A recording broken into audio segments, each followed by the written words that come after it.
अगली मौत किसकी। संजीव अपने दोस्तों राघव और प्रतीक के साथ बियर बार में बैठकर बियर पी रहा था। संजीव आज बहुत खुश लग रहा था। अरे यार, आज की पार्टी में तो मजा आ गया। तुम दोनों दोस्तों के साथ तो मेरी जिंदगी इतनी अच्छी है कि क्या बताऊं कितनी अच्छी है। अरे भाई, अब दोस्ती की है तो जीना मरना सब साथ में। हाँ, अरे अरे यार सुनो, जल्दी से एक बियर और ऑर्डर करते हैं ना, एक आखिरी, और उसके बाद ये जश्न यहीं खत्म हो जाएगा। अरे हाँ हाँ, क्यों नहीं। वेटर, जल्दी से 2 बियर की बोतल लेकर आओ। आज मेरे दोस्तों को जश्न मनाना है, क्यों? इतने में वहां पर एक बहुत सुंदर लड़की छोटे छोटे कपड़े पहनकर हाथ में बियर की बोतल लेकर उसके पास आती है। ये लीजिए, आपने बियर ऑर्डर की थी ना, मैं लेकर आ गई। क्या बात है यार, इस बार की वेटर तो बड़ी सुंदर है। अब बियर लेकर आई हो तो अपने हाथों से ही पिला दो ना। हाँ हाँ, क्यों नहीं, जैसा आप बोलोगे मैं वैसा ही करूँगी। क्या बात है यार, अब तो लगता है रोज यहीं आना पड़ेगा। उसके बाद वो लड़की उन तीनों को बियर सर्व कर देती है। पार्टी करने के बाद वो तीनों अपने अपने घर जाते हैं। प्रतीक संजीव और राघव को उनके घर छोड़कर जैसे ही अकेला अपनी कार में आकर बैठता है तो अचानक उसे एहसास होता है जैसे उसकी कार की पीछे वाली सीट पर कोई बैठा हुआ है। वो तुरंत पीछे मुड़कर देखता है। तुम यहाँ क्या कर रही हो? और तुम मेरी कार में कब आई? अरे तुम तो बार में वेटर थी ना। बस ऐसे ही मेरा दिल कर रहा था आपके साथ आपके घर चलने का, इसलिए मैं आपके साथ चली आई। अरे लेकिन तुम मेरी कार में आई कब? अभी कुछ देर पहले तो यहाँ पर मेरे दोस्त बैठे हुए थे। प्रतीक के इतना बोलते ही उस लड़के का चेहरा खतरनाक तरीके से बदल जाता है। उसकी आंखें पत्थर की तरह सफेद और पूरे शरीर पर नीली नीली नसें उभर आती है। गाड़ी चलाओ, पूरी स्पीड में चलाओ, और अगर तुमने गाड़ी रोकने की कोशिश भी की तो मुझसे बुरा कोई नहीं होगा।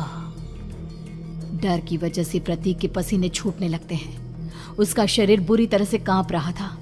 प्रतीक बिना कुछ सोचे समझे कार को फुल स्पीड से चलाना शुरू करता है। चलते चलते वो शहर से दूर एक पहाड़ी पर पहुंच जाता है और सामने अब सिर्फ पहाड़ी का किनारा दिख रहा है, जिसे देख प्रतीक घबराकर अचानक से कार को ब्रेक लगाता है। देखो देखो देखो देखो, मुझे छोड़ दो मुझे। अगर मैंने गाड़ी जरा सी भी आगे बढ़ाई तो हम दोनों नीचे गिरकर मर जाएंगे। ये तो तुम्हें पहले सोचना चाहिए था ना। अब कुछ नहीं हो सकता।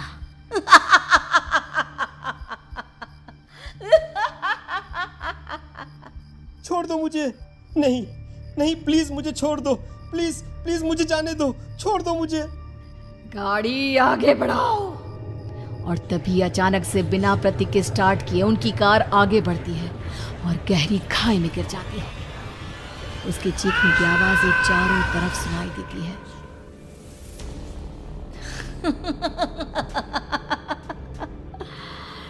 तुझे मारकर मेरे कलेजे में जल रही आग को थोड़ी शांति तो मिल गई, लेकिन अभी ये कहानी खत्म नहीं हुई।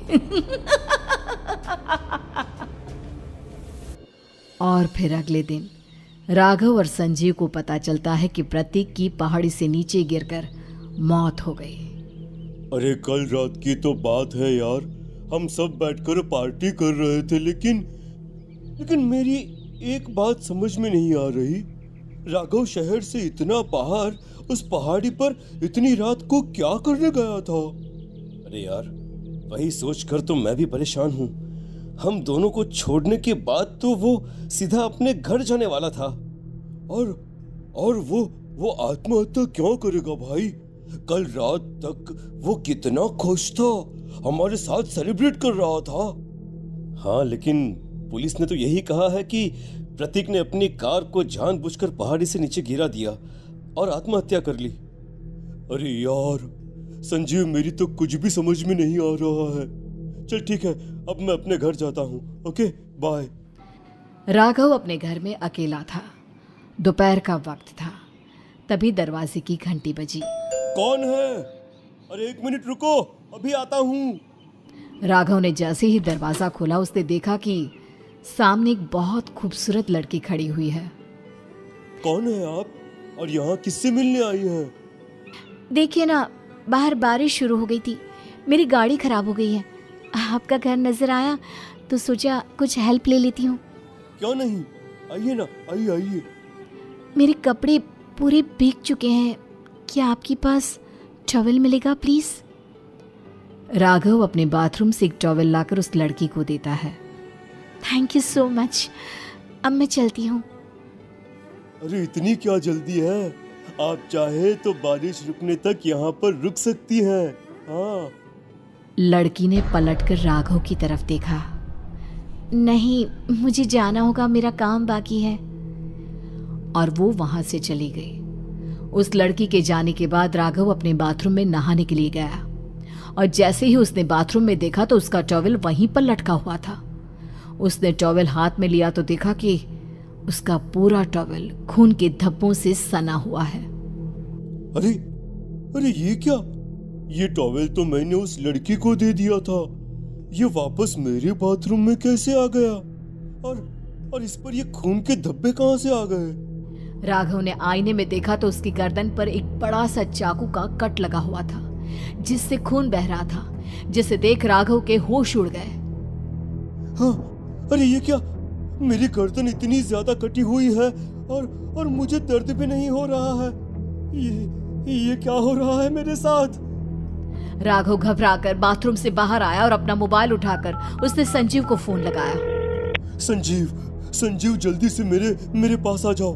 मुझे लगता है कुछ बहुत बड़ी गड़बड़ है, जल्दी आ जाओ। उधर से आवाज आई, लेकिन वो आवाज संजीव की नहीं बल्कि एक लड़की की थी। कुछ अजीब नहीं हुआ है, बस तुम्हारी मौत तुमसे मिलने आई थी और तुम्हें मारकर चली गई। अब तुम इस दुनिया का हिस्सा नहीं हो राघव, इसलिए तुम्हें अपनी गर्दन के कटने का दर्द भी महसूस नहीं हो रहा। नहीं, ऐसा नहीं हो सकता, ऐसा नहीं हो सकता। कौन हो तुम? तुम्हारी मौत। अब संजीव के पास खबर पहुंचती है कि राघव ने अपने ही घर में चाकू से गर्दन काटकर आत्महत्या कर ली। ये सुनने के बाद संजीव के होश उड़ गए। वो पसीने से तरबतर हो गया और एक अनजाना डर अब उसके दिल को सताने लगा। संजीव के साथ ही उसका एक छोटा भाई राजीव भी रहा करता था। अपने भाई को इस तरह परेशान देखकर राजीव उसके पास आया। अरे भैया, क्या हुआ भैया? आप इतने घबराए हुए क्यों लग रहे हैं? प्रतीक और राघव की मौत, मेरा मतलब मेरी कुछ समझ में नहीं आ रहा भाई। अचानक से मेरे दोनों दोस्तों ने आत्महत्या क्यों कर ली? अरे वो तो मेरी भी समझ में नहीं आ रहा है भैया। हाँ, हो सकता है कि कोई परेशानी होगी और इसीलिए उन्होंने ऐसा किया होगा। हाँ, लेकिन दोनों की जिंदगी में एक साथ परेशानी और दोनों का इतनी खतरनाक तरीके से आत्महत्या करना, कहीं ऐसा तो नहीं मैं भी मर जाऊंगा? अरे आप ऐसी बातें क्यों कर रहे हैं भैया? वैसे ही मैं इतना परेशान हूँ। जब से अंजलि ने मेरा साथ छोड़ा है तब से सब कुछ बहुत अजीब सा हो गया है। रोज रात को डरावने सपने आते हैं। ऐसा लगता है जैसे अंजलि बार बार मेरे सपनों में आकर मुझे डराने की कोशिश करती है। अंजलि का नाम सुनते ही संजीव की आंखें फट गई और उसके गले में आवाज अटक गई। उसके चेहरे पर घबराहट साफ नजर आ रही थी। कौन थी वो लड़की जिसने प्रतीक और राघव को आत्महत्या की आड़ में मौत की घाट उतार दिया? और कौन थी अंजलि जो बार बार राजीव के सपनों में आकर उसे डरा रही थी? अंजलि का नाम सुनकर संजीव इतना घबरा क्यों गया? इन सवालों के जवाब जानने के लिए देखिए इस खतरनाक कहानी का अगला भाग।